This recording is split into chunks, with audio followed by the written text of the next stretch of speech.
사랑하는 성도 여러분, 안녕하세요. 오늘 말씀 제목은 하늘이 열리는 그 자리로. 성경 구절은 에스겔 1장 1절부터 14절까지입니다.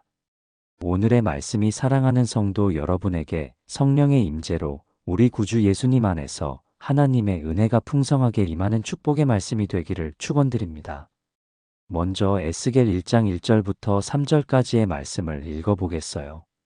30째 해 넷째 달 초닷새에 내가 그발 강가 사로잡힌 자 중에 있을 때에 하늘이 열리며 하나님의 모습이 내게 보이니 여호야긴 왕이 사로잡힌 지 5년 그 달 초닷새라. 갈대아 땅 그발 강가에서 여호와의 말씀이 부시의 아들 제사장 나 에스겔에게 특별히 임하고 여호와의 권능이 내 위에 있으니라. 오늘 우리가 함께 살펴볼 이 말씀은 인류 역사상 가장 극적이고 놀라운 하나님의 계시 장면 중 하나예요. 그런데 사랑하는 성도 여러분, 이 놀라운 하나님의 영광이 나타난 장소가 어디였는지 아세요? 예루살렘 성전이 아니었어요. 거룩한 기도원도 아니었고요.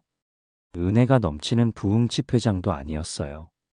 바벨론 포로지 그발 강가였어요. 그곳은 유다 백성들이 강제로 끌려와 눈물로 하루하루를 버텨내던 절망의 땅이었어요. 시편 137편의 그 유명한 노래가 바로 이곳에서 나온 거예요. 바벨론 강가에서 우리가 앉아서 시온을 기억하며 울었도다. 사랑하는 성도 여러분, 에스겔을 좀 더 자세히 살펴보겠어요. 그는 제사장 가문 출신이었어요. 부시의 아들이라고 성경에 기록되어 있는데 이는 그가 정통 제사장 혈통이라는 뜻이에요. 그는 어려서부터 예루살렘 성전에서 하나님을 섬기는 일을 꿈꿨을 거예요. 제사장이 되려면 30세가 되어야 했어요. 본문에서 30째 해라고 한 것은 바로 에스겔이 제사장으로 봉사할 나이가 되었다는 뜻이에요. 그런데 어떻게 된 일일까요? 성전은 무너지고 나라는 멸망했으며 그는 바벨론 땅에 포로로 끌려와 있었어요. 사랑하는 성도 여러분, 이 얼마나 절망적인 상황일까요? 평생을 준비해온 꿈이 산산조각 나고 하나님을 섬기려던 계획이 완전히 무너진 거예요. 하나님께 가까이 나아가려 했던 그가 지금은 이방 땅에서 정체성마저 잃어버린 채 살아가고 있었어요. 사랑하는 성도 여러분, 우리 시대에도 그발 강가는 있어요. 어떤 성도분은 사업이 망하고 가정이 흔들리는 경제적 위기의 자리에 앉아 계실 수도 있어요. 또 어떤 성도분은 갑작스런 질병으로 모든 계획이 무너진 병상의 자리에 누워 계실 수도 있고요. 어떤 젊은 성도분은 꿈꿔왔던 진로가 막히고 미래가 보이지 않는 절망의 자리에 서 있을 수도 있고, 어떤 부모님 되시는 성도분은 자녀들 문제로 밤잠을 이루지 못하는 근심의 자리에 계실 수도 있어요. 어떤 성도분은 교회에서 상처를 받고 신앙마저 흔들리는 영적 침체의 자리에 머물고 계실 수도 있어요. 하나님 아버지는 정말 살아계신다면 왜 이런 일이 일어나는 걸까? 내가 뭘 잘못했기에 이런 고통을 당해야 하는 걸까? 그런데 사랑하는 성도 여러분, 놀라운 사실이 있어요. 바로 그 자리, 우리가 하나님께 버림받았다고 느끼는 바로 그 자리에서 하늘이 열릴 수 있다는 거예요. 하늘이 열리며 하나님의 모습이 내게 보이니. 사랑하는 성도 여러분, 이 구절은 단순한 표현이 아니에요. 구약 시대에 하늘이 열렸다는 것은 하나님의 특별한 계시가 임한다는 뜻이에요. 야곱이 베델에서 사닥다리 환상을 볼 때도 하늘이 열렸고, 이사야가 하나님의 영광을 볼 때도 성전문이 열렸어요. 그런데 에스겔에게는 성전도 없는 바벨론 땅에서 하늘이 열렸어요. 이것이 무엇을 의미할까요? 하나님의 임재는 장소에 국한되지 않는다는 거예요. 하나님의 말씀은 환경에 제한받지 않는다는 거예요. 하나님의 사랑은 우리의 상황과 관계없이 여전히 우리를 찾아온다는 거예요. 사랑하는 성도 여러분, 오늘 이 말씀을 통해 하나님께서 사랑하는 성도 여러분에게 선포하고 계세요. 너의 그발 강가에서도 내가 하늘을 열 수 있어. 내가 포기한 그 자리에서도 내가 너를 부를 수 있어. 사랑하는 성도 여러분, 우리 하나님은 가장 낮은 우리의 자리에도 임하세요. 에스겔 1장 3절, 갈대아 땅 그발 강가에서 여호와의 말씀이 부시의 아들 제사장 나 에스겔에게 특별히 임하고 여호와의 권능이 내 위에 있으니라. 사랑하는 성도 여러분, 에스겔이 하나님의 말씀을 받은 곳을 다시 한번 보세요. 갈대아 땅 그발 강가에서라고 되어 있어요. 갈대아는 바벨론의 다른 이름이고 그발 강은 바벨론의 운하 중 하나였어요. 그곳은 유대인들에게 치욕의 땅이었어요. 조상들이 섬기던 하나님을 버리고 우상을 섬겼기 때문에 심판을 받아 끌려온 땅이었어요. 그런데 하나님은 바로 그곳에서 말씀하셨어요. 여호와의 말씀이 특별히 임하고, 여기서 특별이라는 말은 히브리어로 하야하야인데 이는 강조의 표현이에요. 확실히, 분명히, 틀림없이라는 뜻이에요. 하나님께서 에스겔을 직접 찾아오셨다는 거예요. 우리는 종종 이런 착각을 해요. 내가 거룩해져야 하나님이 만나주실 거야. 내 상황이 좋아져야 하나님이 축복하실 거야. 내가 더 기도하고 더 헌신해야 하나님이 응답하실 거야 라고 생각해요. 그러나 성경은 정반대를 보여주고 있어요. 하나님은 우리가 높은 곳에 있을 때가 아니라 낮은 곳에 있을 때 찾아오세요. 우리가 완전할 때가 아니라 부족할 때 임하세요. 사랑하는 성도 여러분, 우리 구주 예수님도 가장 낮은 곳에 오셨어요. 이것은 예수님의 성품과도 일치해요. 예수님은 화려한 왕궁에서 태어나지 않으셨어요. 마구간에서 태어나셨어요. 부유한 가정에서 자라지 않으셨고요. 가난한 목수의 아들로 자라셨어요. 예수님이 만나신 사람들을 보세요. 세리삭개오, 가늠하다 현장에서 잡힌 여인, 사마리아 우물가의 여인, 문둥병자들, 거지 나사로 등 모두 사회에서 소외되고 버림받은 사람들이었어요. 우리 구주 예수님은 말씀하셨어요. 수고하고 무거운 짐진 자들아, 다 내게로 오라, 내가 너희를 쉬게 하리라. 이것이 바로 우리 하나님의 성품이에요. 여호와의 권능이 내 위에 있으니라. 사랑하는 성도 여러분, 에스겔은 포로로 끌려온 무력한 사람이었어요. 아무 권세도 없고 아무 능력도 없는 사람이었어요. 그런데 바로 그런 그에게 여호와의 권능이 임했어요. 하나님의 권능은 인간의 능력이 끝나는 자리에서 시작돼요. 우리가 할 수 있는 것이 아무것도 없을 때, 바로 그때 하나님의 능력이 나타나요. 하나님의 권능이 임하는 자리는 오직 성령으로, 자신이 죽고 부활하신 구주 예수님으로 충만하게 채워지는 곳입니다. 사도 바울도 같은 경험을 했어요. 그러므로 도리어 크게 기뻐함으로 나의 여러 약한 것들에 대하여 자랑하리니 이는 그리스도의 능력이 내게 머물게 하려 함이라. 그러므로 내가 그리스도를 위하여 약한 것들과 능욕과 궁핍과 박해와 곤고를 기뻐하노니 이는 내가 약한 그때의 강함이라. 사랑하는 성도 여러분, 지금 여러분이 약하다고 느끼시나요? 무능하다고 생각하시나요? 아무것도 할 수 없다고 절망하시나요? 바로 그 자리가 하나님의 권능이 임할 자리예요. 하나님은 여러분의 약함을 통해 하나님의 능력을 드러내고 싶어 하세요. 사랑하는 성도 여러분, 우리 하나님의 임재는 완전한 질서와 조화를 드러내요. 에스겔 1장 4절 5절, 내가 보니 북쪽에서부터 폭풍과 큰 구름이 오는데 그 속에서 불이 번쩍번쩍하여 빛이 그 사방에 비치며 그 불 가운데 단쇠 같은 것이 나타나 보이고 그 속에서 네 생물의 형상이 나타나는데, 사랑하는 성도 여러분, 에스겔이 본 환상은 정말 놀라운 것이었어요. 북쪽에서 폭풍과 큰 구름이 몰려오고 그 속에서 불이 번쩍번쩍했어요. 빛이 사방으로 비치고 불 가운데서 단쇠 같은 것이 나타났어요. 이것은 하나님의 임재가 결코 평범하지 않다는 것을 보여줘요. 하나님의 임재는 압도적이에요. 하나님이 임하시면 모든 것이 변해요. 우리의 평범했던 일상생활이 흔들리고 당연하게 여겼던 것들이 새롭게 보여요.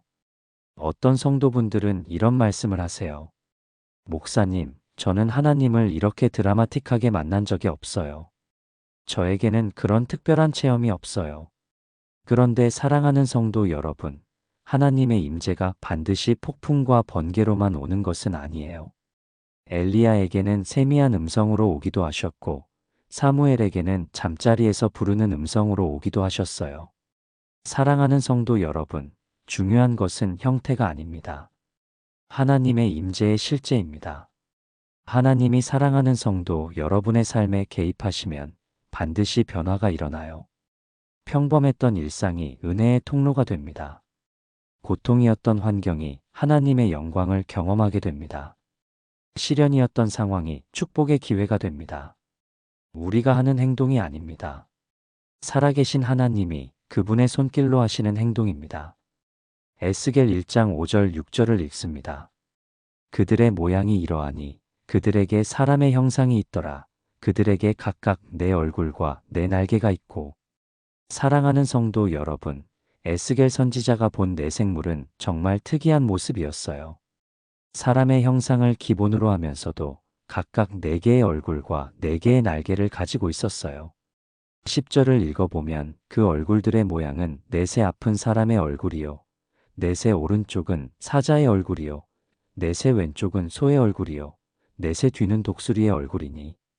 사랑하는 성도 여러분, 이 네 얼굴은 각각 깊은 의미를 가지고 있어요. 사람의 얼굴은 지성과 관계성을 상징해요. 하나님은 우리와 인격적 친밀한 관계를 원하시는 분이세요. 하나님은 구주 예수님을 통해 우리와 사랑의 관계를 원하세요. 지금도 하나님은 우리가 어떤 모습 위에 있든지 간에 우리를 사랑하세요. 그분의 사랑을 경험해 보세요. 사자의 얼굴은 권위와 왕권을 상징해요. 하나님은 만왕의 왕이시며 모든 권세의 근원이세요. 모든 우리의 일상에서 만왕의 왕이신 우리 예수님을 경배해야 합니다. 소의 얼굴은 힘과 수고, 봉사를 상징해요. 하나님은 우리를 위해 수고하시고 섬기시는 분이세요. 오늘도 하나님의 거룩하신 영이신 성령으로 우리 주 예수님 안에서 하나님의 은혜를 베푸십니다. 독수리의 얼굴은 신속함과 높이 오름, 초월성을 상징해요. 하나님은 시간과 공간을 초월하시는 분이세요. 하나님은 전능하시고 전지하시는 주권자이십니다. 우리에게 하나님의 위대하신 큰 일을 듣고 보고 경험하게 하십니다. 사랑하는 성도 여러분, 이 네 얼굴을 통해 하나님은 하나님의 신적 성품을 보여주고 계세요. 하나님은 한 가지 모습으로만 계시지 않아요. 때로는 하나님 아버지는 지혜로운 상담자로, 때로는 강한 보호자로, 때로는 헌신적인 섬김이로, 때로는 초월적인 주권자로 우리에게 예수님 안에서 성령으로 나타나세요. 에스겔 1장 9절, 날개는 다 서로 연하였으며 갈 때에는 돌이키지 아니하고 일제히 앞으로 곧게 행하며. 사랑하는 성도 여러분, 에스겔 선지자가 본 생물들의 움직임을 보세요. 서로 다른 네 얼굴을 가지고 있지만 움직일 때는 완벽하게 조화를 이뤘어요. 날개는 서로 연결되어 있었고 움직일 때는 방향을 바꾸지 않고 일제히 곧게 나아갔어요. 이것이 하나님의 질서예요. 다양성 속의 일치, 개성 속의 조화예요. 삼위일체 하나님의 완벽한 질서와 조화를 보여줍니다. 사랑하는 성도 여러분, 우리 주 예수님의 핏값과 부활로 세우신 주님의 교회 공동체도 마찬가지예요. 우리는 모두 다른 배경을 가지고 다른 은사를 받고 다른 성격을 가진 사람들이에요. 그러나 하나님의 영이 우리를 하나로 묶으실 때 우리는 아름다운 조화를 이룰 수 있어요. 그래서 성령의 임재를 진정으로 추구해야 합니다. 문제는 우리가 각자 다른 방향으로 가려고 할 때 생겨요. 내 생각, 내 기준, 내 욕심대로 움직이려고 할 때 혼란이 일어나요. 그러나 하나님의 영을 따라 움직일 때는 완벽한 조화가 이루어져요. 그래서 말씀을 믿고 성령으로 간절히 기도해야 합니다. 사랑하는 성도 여러분의 삶은 어떠세요? 질서가 있나요? 아니면 혼란스러운가요? 어떤 성도분들의 삶을 보면 정말 복잡하고 혼란스러워요. 이것도 해야 하고 저것도 해야 하는데 우선순위가 없어서 늘 바쁘기만 하고 풍성한 열매는 없어요. 하나님과의 관계, 가족과의 관계, 일과의 관계가 모두 얽혀서 스트레스만 쌓여요. 그런데 하나님의 임재 앞으로 나아오면 질서가 생겨요. 가장 우선순위가 무엇인지 알게 돼요. 무엇이 중요하고 무엇이 덜 중요한지 분별할 수 있게 돼요. 하나님의 뜻이 최우선이 되고 그 다음에 가족, 그 다음에 일의 순서가 정해져요. 하나님은 혼돈의 하나님이 아니라 질서의 하나님이세요. 사랑하는 성도 여러분의 삶이 복잡하고 혼란스럽다면 하나님께 나아오세요. 우리 구주 예수님께 나아오세요. 그분이 성도 여러분의 삶에 아름다운 질서를 만들어 주실 거예요. 에스겔 1장 12절 영이 어떤 쪽으로 가면 그 생물들도 그대로 가되 돌이키지 아니하고 일제히 앞으로 곧게 행하며. 사랑하는 성도 여러분, 여기서 가장 중요한 단어는 영이에요. 이는 하나님의 영, 곧 성령님을 의미해요. 이 생물들은 자신들의 판단이나 의지로 움직이지 않았어요. 오직 하나님의 영이 인도하시는 대로만 움직였어요. 이것이 바로 주님을 따르는 우리의 삶의 모습이어야 해요. 우리는 우리의 감정이나 생각, 욕심이 아니라 성령님의 인도하심을 따라 살아야 해요. 그런데 우리는 어떤가요? 하나님의 음성을 들으면 즉시 순종하나요?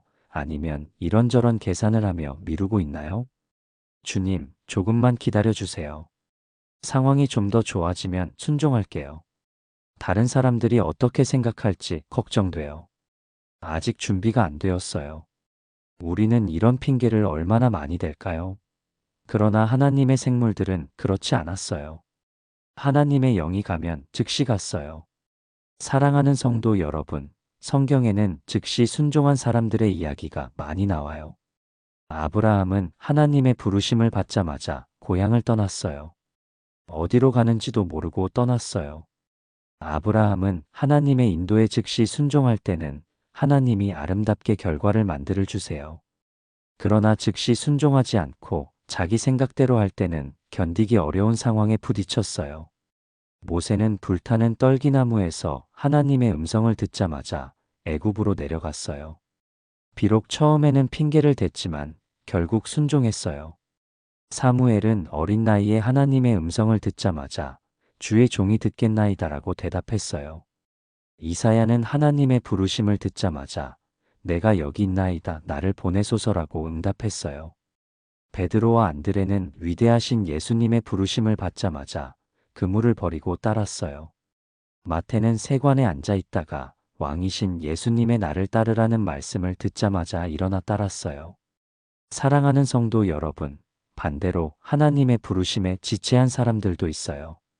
롯의 아내는 소돔과 고모라에서 나오라는 하나님의 명령을 받았지만 뒤를 돌아보다가 소금 기둥이 되었어요. 사울 왕은 하나님의 명령을 자기 나름대로 해석하고 변경하다가 왕위를 잃었어요. 요나는 하나님의 명령을 거부하고 다시스로 도망가다가 물고기 뱃속에서 3일을 보냈어요. 부자 청년은 위대하신 구주 예수님을 따르고 싶어 했지만 재산을 포기하지 못해서 근심하며 돌아갔어요. 사랑하는 성도 여러분, 하나님의 음성에 즉시 순종하는 것이 얼마나 중요한지 아시겠어요? 지체할수록 순종하기가 더 어려워져요. 핑계가 더 많아지고 두려움이 더 커지고 마음이 더 굳어져요.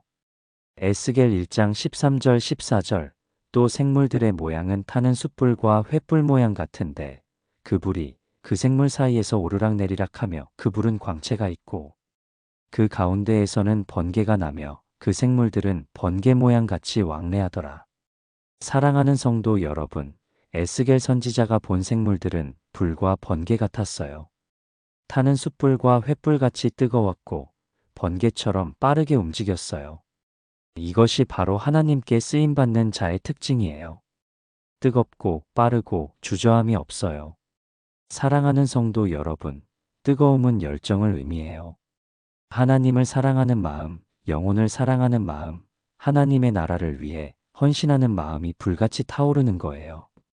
사랑하는 성도 여러분, 빠름은 신속함을 의미해요. 하나님의 뜻을 깨달으면 지체하지 않고 즉시 행동하는 거예요. 광채는 영향력을 의미해요. 그 성도를 통해 하나님의 영광이 드러나고 주변 사람들에게 선한 영향을 끼치는 거예요. 사랑하는 성도 여러분, 하나님께 쓰임받는 성도는 복된 삶을 살아요. 우리가 식어진 열정, 머뭇거리는 태도, 영향력 없는 삶을 오직 성령의 임재로 변화됩니다. 오직 성령으로 충만하면 다시 뜨거운 열정으로, 신속한 순종으로, 주변에게 영향을 끼치는 깊이 있는 성숙한 예수님의 사람으로 변화돼요. 사랑하는 성도 여러분은 하나님께 쓰임받는 삶을 사셔서 하나님이 주시는 복된 삶을 사시기 축복합니다. 에스겔 1장 7절 그들의 다리는 곧은 다리요 그들의 발바닥은 송아지 발바닥 같고 광낸 구리같이 빛나며. 사랑하는 성도 여러분, 에스겔이 본 생물들의 다리는 곧은 다리였어요. 이는 단순히 외형을 묘사하는 것이 아니라 그들의 성품을 나타내는 거예요. 사랑하는 성도 여러분, 곧은 다리는 정직함을 상징해요. 굽지 않고 비틀리지 않는 거예요. 하나님 앞에서 정직하고 사람 앞에서도 정직한 거예요. 또한 곧은 다리는 흔들리지 않음을 상징해요. 어떤 상황에서도 중심을 잃지 않고 바로 서는 거예요. 우리도 마찬가지예요. 하나님 앞에서 곧은 다리로 서야 해요. 정직하게, 진실하게, 흔들리지 않게 서야 해요. 우리 스스로 하나님 앞에서 정직하게, 진실하게, 굳건하게 서지 못해요. 우리는 전적 하나님의 은혜가 필요해요. 살아계신 하나님이 하시는 것이에요. 오직 성령의 임재로 가능해요. 사랑하는 성도 여러분, 오직 성령의 임재를 갈망하세요. 우리 주 예수님만 바라보세요. 광낸 구리같이 빛나며. 사랑하는 성도 여러분, 구리는 성경에서 심판과 정결함을 상징해요. 성막의 번제단이 구리로 만들어졌고 놋뱀도 구리로 만들어졌어요. 사랑하는 성도 여러분, 광낸 구리는 불순물이 제거된 순수한 구리를 의미해요. 하나님의 거룩한 불로 연단받아 정결해진 상태를 나타내요. 때로는 우리를 하나님의 거룩한 불로 연단시키시기도 해요. 하나님은 우리 안에 있는 죄악과 불순물들이 제거시키셔요. 그럴 때 우리도 광낸 구리처럼 하나님의 영광을 반사할 수 있어요. 하나님은 우리를 하나님의 영광을 나타내게 만들어요. 에스겔 1장 8절 그 사방 날개 밑에는 각각 사람의 손이 있더라. 사랑하는 성도 여러분, 생물들의 손이 날개 아래 있다는 것은 매우 의미심장해요. 그들은 자신의 능력이나 행동을 드러내지 않았어요. 겸손했어요.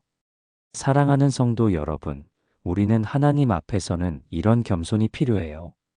거룩하신 하나님 앞에서 우리는 죄덩어리라서 우리의 능력은 없고 우리의 의도 없고 우리의 지혜도 없는 오직 하나님께만 영광을 돌리는 거예요. 에스겔 1장 11절 그 얼굴은 그러하며 그 날개는 드럽혀서 각기 둘씩 서로 연하였고 또 둘은 몸을 가렸으며.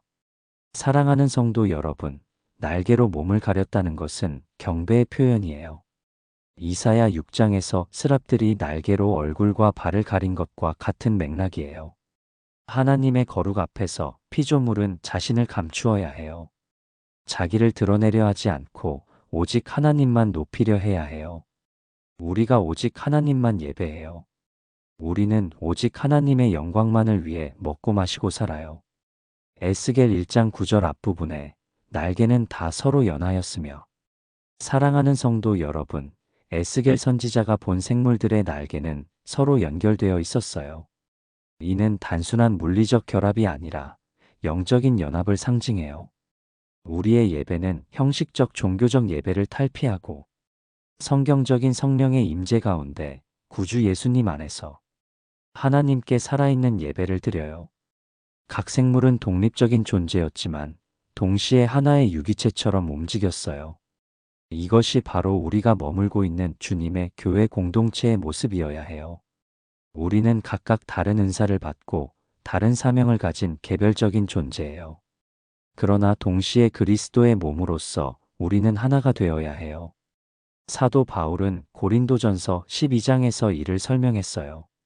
몸은 하나인데 많은 지체가 있고 몸의 지체가 많으나 한 몸임과 같이 그리스도도 그러하니라. 사랑하는 성도 여러분, 생물들은 각각 다른 얼굴을 가지고 있었지만 움직일 때는 완벽한 일치를 보였어요. 이것이 바로 하나님이 원하시는 우리의 공동체의 모습이에요. 주님의 교회도 마찬가지예요. 나이도 다르고 배경도 다르고 성격도 다른 우리들이 모여 있어요. 그러나 우리가 하나님의 영으로 하나가 될 때 아름다운 조화로 예수님을 높이는 하나님의 나라를 이루는 예수 공동체가 돼요. 문제는 우리가 각자 다른 방향으로 가려고 할 때 생겨요. 내 생각이 옳다고 고집하고 내 방식대로 하려고 할 때 분열이 생겨요. 그러나 우리 모두가 하나님의 뜻을 구하고 우리가 성령의 인도하심을 따를 때는 자연스럽게 일치를 이룰 수 있어요. 에스겔 1장 9절 갈 때에는 돌이키지 아니하고 일제히 앞으로 곧게 행하며. 사랑하는 성도 여러분, 생물들은 방향을 바꾸지 않고 일제히 곧게 나아갔어요. 한 방향을 향해 함께 전진했어요. 이것이 바로 우리 하나님이 기뻐하시는 부응하는 우리의 삶의 모습, 주님께 순종하는 교회의 모습이에요. 우리 모두가 한 마음, 한 뜻으로 하나님의 나라를 향해 전진하는 거예요. 우리는 개인주의가 팽배한 이 시대에 우리는 함께 움직이는 것의 중요성을 다시 깨달아야 해요. 혼자서는 할 수 없는 일들이 우리가 함께 할 때는 가능해져요. 사랑하는 성도 여러분, 오늘 우리가 함께 살펴본 에스겔 1장 1절부터 14절까지의 말씀을 통해 몇 가지 중요한 진리를 깨달았어요. 첫째, 하나님은 우리가 예상하지 못한 자리에서 만나주세요. 에스겔 선지자에게는 바벨론 포로지가 절망의 땅이었어요. 모든 꿈이 무너지고 모든 계획이 좌절된 곳이었어요. 그런데 바로 그곳에서 하나님의 영광을 보았어요. 사랑하는 성도 여러분의 삶에도 그발 강가가 있을 거예요. 원하지 않았던 상황, 피하고 싶었던 현실, 이해할 수 없는 고통의 자리가 있을 거예요. 그러나 바로 그 힘든 자리, 지친 자리, 혼자 된 자리에서 하나님은 성도 여러분을 만나주세요. 그 고통의 자리에서 하늘을 여시고 말씀하세요. 더 이상 환경을 탓하지 마세요. 상황이 좋아지기를 기다리지 마세요. 지금 이 자리에서 하나님께 마음을 열어드리세요. 둘째, 하나님의 임재는 우리 삶의 질서를 가져다 줘요. 에스겔이 본 환상은 처음에는 혼란스러워 보였지만 자세히 보면 완벽한 질서가 있었어요. 내 생물들은 각각 다른 모습을 가지고 있었지만 완벽한 조화를 이루며 움직였어요. 우리 삶도 마찬가지예요. 하나님의 임재 앞으로 나아오면 질서가 생겨요. 우선순위가 정해지고 방향이 분명해지고 혼란했던 마음에 우리의 위대하신 주 예수님이 주시는 평안이 임해요. 사랑하는 성도 여러분의 삶이 복잡하고 혼란스러우세요? 하나님께 나아오세요. 하나님이 성도 여러분의 삶에 아름다운 질서를 만들어 주실 거예요. 셋째, 하나님의 영에 즉시 순종하는 삶을 살아야 해요. 에스겔이 본 생물들은 하나님의 영이 인도하시는 대로 즉시 움직였어요. 망설이지도 계산하지도 핑계대지도 않았어요. 우리도 마찬가지예요. 하나님의 음성을 들으면 즉시 순종해야 해요. 지체할수록 순종하기가 더 어려워져요. 오늘 하나님이 사랑하는 성도 여러분에게 하라고 하시는 일이 있나요? 더 이상 미루지 마세요. 지금 순종하세요. 넷째, 우리는 함께 움직여야 해요. 에스겔 선지자가 본 생물들은 혼자 움직이지 않았어요. 서로 연결되어 일제히 움직였어요. 우리도 마찬가지예요. 혼자서는 할 수 없는 일들이 함께 할 때는 가능해져요. 우리의 개인의 신앙도 중요하지만 우리가 섬겨야 할 공동체의 신앙은 더욱 중요해요. 사랑하는 성도 여러분, 우리가 서로 사랑하고 서로 격려하고 서로 도와가며 함께 하나님의 나라를 향해 전진해요. 사랑하는 성도 여러분, 하나님은 지금도 성도 여러분의 그발 강가를 찾고 계세요. 실패했다고 느껴지는 인생의 자리, 고립되고 무너진 영혼의 공간에도 하나님은 임하고 계세요. 에스겔 선지자를 불렀던 그 음성이 오늘도 성도 여러분을 불러요. 너는 내 말씀을 들을 하나님의 자녀야. 내 영광을 볼 십자가의 용사야. 내가 너를 통해 이 시대에 역사하겠어. 하늘은 지금도 열릴 수 있어요. 사랑하는 성도 여러분의 현실이 바벨론 같을지라도 하나님의 말씀은 그곳에도 임할 수 있어요. 하나님의 영광은 포로된 인생 위에도 머물 수 있어요. 그러니 오늘 우리가 할 일은 하나예요. 하늘이 열릴 수 있다는 사실을 믿고 주님의 말씀을 들을 준비가 되어 있어요 라고 고백하는 거예요. 지금 사랑하는 성도 여러분의 삶이 아무리 무너져 보여도 지금 이 자리가 그발 강가처럼 보일지라도 주님의 말씀을 들을 준비만 되어 있다면 하늘은 열릴 수 있어요. 이제 더 이상 침묵하지 마세요. 믿음으로 자리에서 일어나 말씀 앞에 자신을 열고 성령의 임재에 반응하세요. 그곳이 바로 하나님의 영광이 임할 자리예요. 오늘 그분의 임재 앞에 정직하게 서고 말씀을 따르기로 결단하는 사랑하는 성도 여러분이 되시기를 주님의 이름으로 축복해요. 구체적으로 여러분께 몇 가지 도전을 드리고 싶어요. 첫째, 매일 하나님과의 개인적인 만남의 시간을 가져요. 에스겔처럼 하나님의 음성을 들을 수 있는 영적 감각을 기르세요. 사랑하는 성도 여러분의 바쁜 일상 속에서도 하나님과 단둘이 만나는 시간을 확보하세요. 둘째, 하나님의 음성에 즉시 순종하는 연습을 해요. 사랑하는 성도 여러분, 작은 일부터 시작하세요. 누군가에게 사과해야 한다는 마음이 들면 미루지 말고 바로 하세요. 전도해야겠다는 생각이 들면 핑계대지 말고 바로 실행하세요. 셋째, 교회 공동체 안에서 함께 움직이는 삶을 살아요. 사랑하는 성도 여러분, 혼자만의 신앙생활을 하지 마세요. 함께 기도하고, 함께 봉사하고, 함께 전도하는 믿음의 공동체의 일원이 되세요. 넷째, 사랑하는 성도 여러분의 그 발 강가에서 하나님의 뜻을 찾아요. 사랑하는 성도 여러분, 지금의 어려운 상황도 하나님의 계획 안에 있다는 것을 믿으세요. 우리의 자리에서 하나님이 성도 여러분을 통해 이루고자 하시는 일이 무엇인지 구하세요. 마지막으로 함께 기도하겠습니다. 하나님 아버지, 감사해요. 에스겔 선지자를 바벨론 포로지에서 부르신 것처럼 오늘도 우리의 현실 한가운데서 부르시는 하나님을 찬양해요. 우리가 포기했던 그 자리에서도 하늘을 여시고 말씀해 주시니 감사해요. 우리의 무능함과 연약함 위에 주님의 권능을 더하여 주시니 감사해요. 주님, 우리도 에스겔이 본 그 생물들처럼 주님의 음성에 민감하게 반응하는 사람이 되게 해주세요. 성령님의 인도하심에 즉시 순종하며 방향을 바꾸지 않고 곧게 나아가는 삶을 살게 해주세요. 우리의 개인적인 그 발 강가에서도 주님의 영광이 나타나게 하시고 주님의 능력이 우리를 통해 드러나게 하여 주세요. 우리 교회가 하나님의 영으로 하나 되어 서로 사랑하고 격려하며 주님의 나라를 향해 함께 전진하는 공동체가 되게 해주세요. 오늘 이 말씀을 들은 모든 성도들의 삶에 새로운 은혜와 새로운 결단이 있게 하시고 주님께서 각자의 자리에서 크고 놀라운 일들을 행하여 주세요. 우리의 왕이시며 주인이신 예수 그리스도의 이름으로 기도드려요. 아멘. 사랑하는 성도 여러분, 안녕하세요. 오늘 말씀 제목은 하늘이 열리는 그 자리로. 성경 구절은 에스겔 1장 1절부터 14절까지입니다. 오늘의 말씀이 사랑하는 성도 여러분에게 성령의 임재로 우리 구주 예수님 안에서 하나님의 은혜가 풍성하게 임하는 축복의 말씀이 되기를 축원드립니다. 먼저 에스겔 1장 1절부터 3절까지의 말씀을 읽어보겠어요.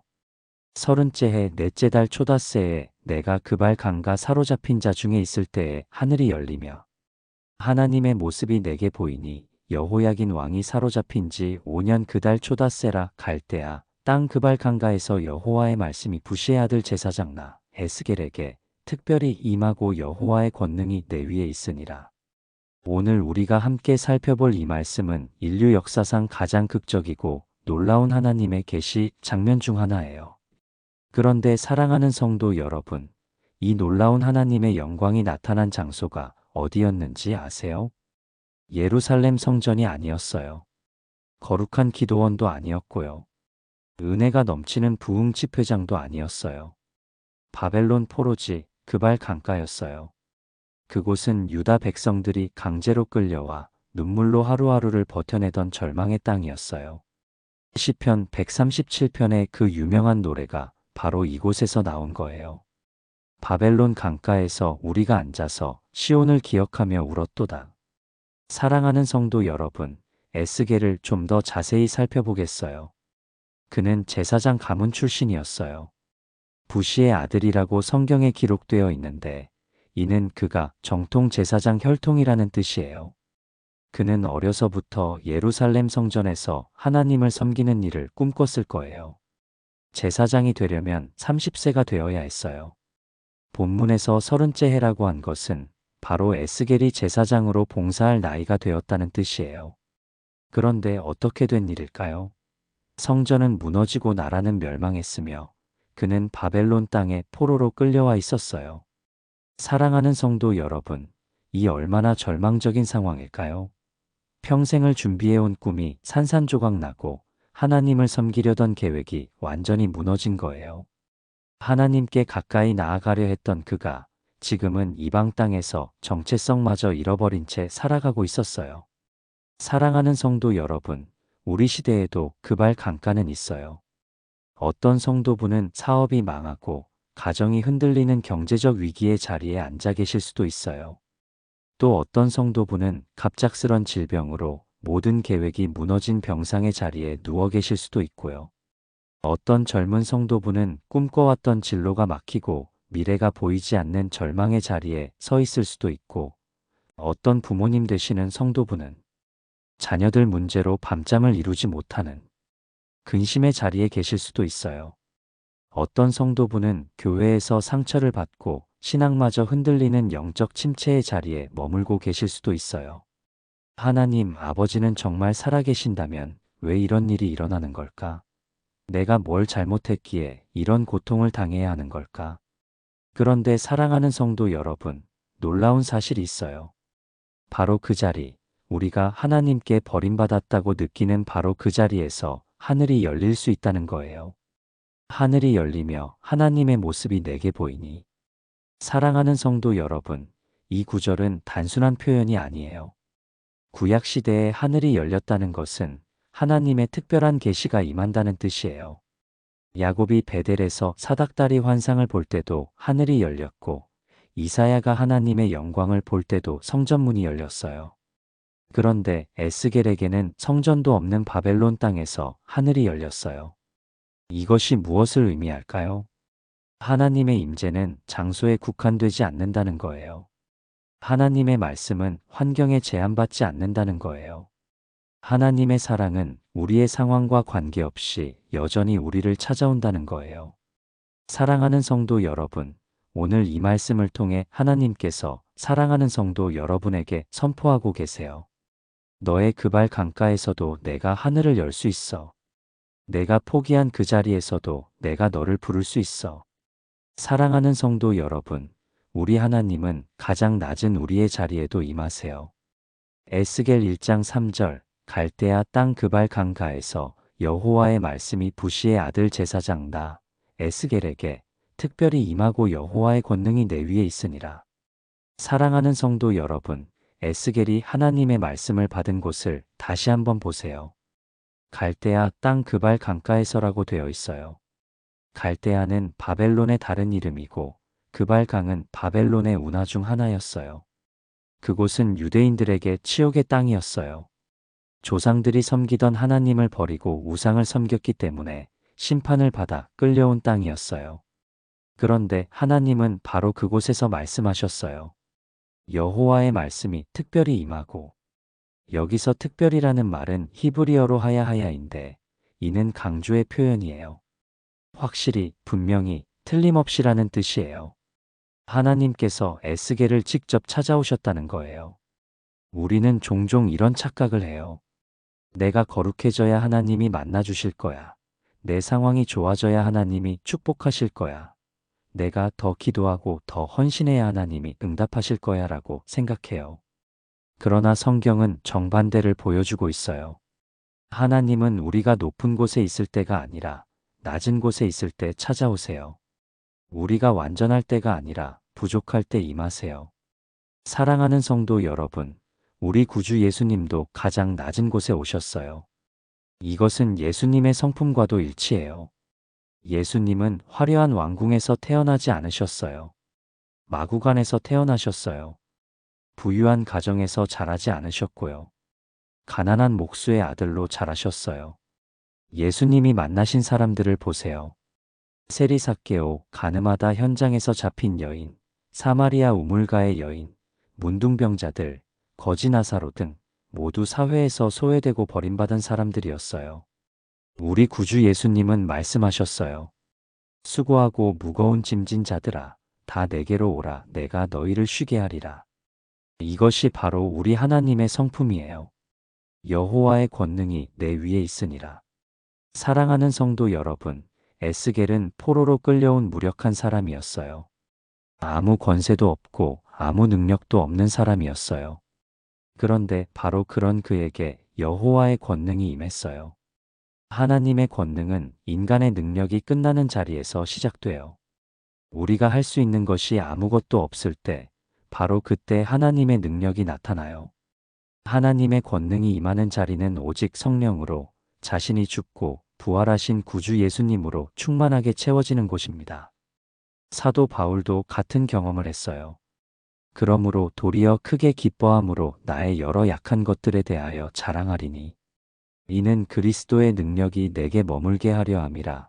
그러므로 내가 그리스도를 위하여 약한 것들과 능욕과 궁핍과 박해와 곤고를 기뻐하노니 이는 내가 약한 그때의 강함이라. 사랑하는 성도 여러분, 지금 여러분이 약하다고 느끼시나요? 무능하다고 생각하시나요? 아무것도 할 수 없다고 절망하시나요? 바로 그 자리가 하나님의 권능이 임할 자리예요. 하나님은 여러분의 약함을 통해 하나님의 능력을 드러내고 싶어 하세요. 사랑하는 성도 여러분, 우리 하나님의 임재는 완전한 질서와 조화를 드러내요.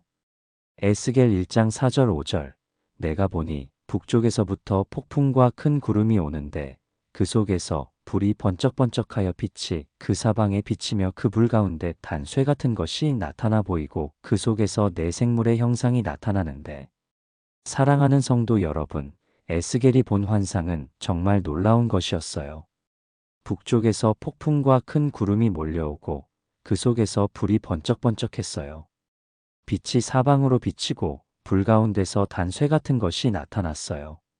이것은 하나님의 임재가 결코 평범하지 않다는 것을 보여줘요. 하나님의 임재는 압도적이에요. 하나님이 임하시면 모든 것이 변해요.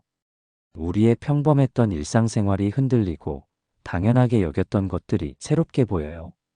어떤 성도분들은 이런 말씀을 하세요. 목사님, 저는 하나님을 이렇게 드라마틱하게 만난 적이 없어요. 저에게는 그런 특별한 체험이 없어요. 그런데 사랑하는 성도 여러분, 하나님의 임재가 반드시 폭풍과 번개로만 오는 것은 아니에요. 엘리야에게는 세미한 음성으로 오기도 하셨고, 사무엘에게는 잠자리에서 부르는 음성으로 오기도 하셨어요. 사랑하는 성도 여러분, 중요한 것은 형태가 아닙니다. 하나님의 임재의 실제입니다.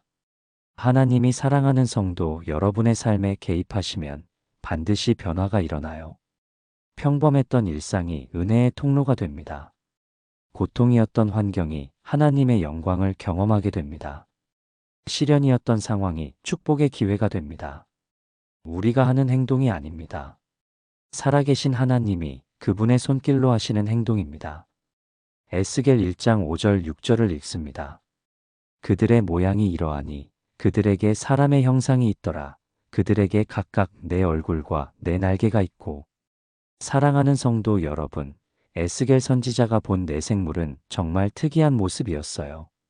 사람의 형상을 기본으로 하면서도 각각 네 개의 얼굴과 네 개의 날개를 가지고 있었어요. 10절을 읽어보면 그 얼굴들의 모양은 넷의 앞은 사람의 얼굴이요. 넷의 오른쪽은 사자의 얼굴이요. 넷의 왼쪽은 소의 얼굴이요. 넷의 뒤는 독수리의 얼굴이니. 사랑하는 성도 여러분, 이 네 얼굴은 각각 깊은 의미를 가지고 있어요. 사람의 얼굴은 지성과 관계성을 상징해요. 하나님은 우리와 인격적 친밀한 관계를 원하시는 분이세요.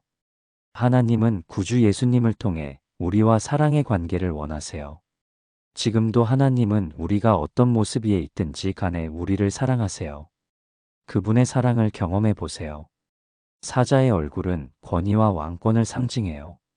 하나님은 만왕의 왕이시며 모든 권세의 근원이세요. 모든 우리의 일상에서 만왕의 왕이신 우리 예수님을 경배해야 합니다. 소의 얼굴은 힘과 수고, 봉사를 상징해요. 하나님은 우리를 위해 수고하시고 섬기시는 분이세요. 오늘도 하나님의 거룩하신 영이신 성령으로 우리 주 예수님 안에서 하나님의 은혜를 베푸십니다. 독수리의 얼굴은 신속함과 높이 오름, 초월성을 상징해요. 하나님은 시간과 공간을 초월하시는 분이세요. 하나님은 전능하시고 전지하시는 주권자이십니다. 우리에게 하나님의 위대하신 큰 일을 듣고 보고 경험하게 하십니다. 사랑하는 성도 여러분, 이 내 얼굴을 통해 하나님은 하나님의 신적 성품을 보여주고 계세요. 하나님은 한 가지 모습으로만 계시지 않아요. 때로는 하나님 아버지는 지혜로운 상담자로, 때로는 강한 보호자로, 때로는 헌신적인 섬김이로, 때로는 초월적인 주권자로 우리에게 예수님 안에서 성령으로 나타나세요. 에스겔 1장 9절, 날개는 다 서로 연하였으며 갈 때에는 돌이키지 아니하고 일제히 앞으로 곧게 행하며. 사랑하는 성도 여러분, 에스겔 선지자가 본 생물들의 움직임을 보세요. 서로 다른 내 얼굴을 가지고 있지만 움직일 때는 완벽하게 조화를 이뤘어요. 날개는 서로 연결되어 있었고 움직일 때는 방향을 바꾸지 않고 일제히 곧게 나아갔어요. 이것이 하나님의 질서예요. 다양성 속의 일치, 개성 속의 조화예요. 삼위일체 하나님의 완벽한 질서와 조화를 보여줍니다. 사랑하는 성도 여러분, 우리 주 예수님의 핏값과 부활로 세우신 주님의 교회 공동체도 마찬가지예요. 우리는 모두 다른 배경을 가지고 다른 은사를 받고 다른 성격을 가진 사람들이에요. 그러나 하나님의 영이 우리를 하나로 묶으실 때 우리는 아름다운 조화를 이룰 수 있어요.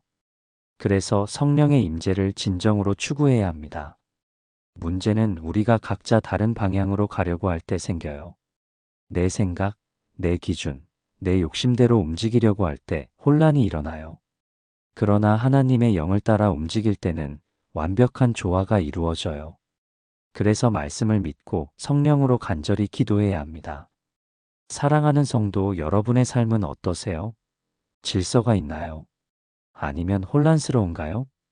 어떤 성도분들의 삶을 보면 정말 복잡하고 혼란스러워요. 이것도 해야 하고 저것도 해야 하는데 우선순위가 없어서 늘 바쁘기만 하고 풍성한 열매는 없어요.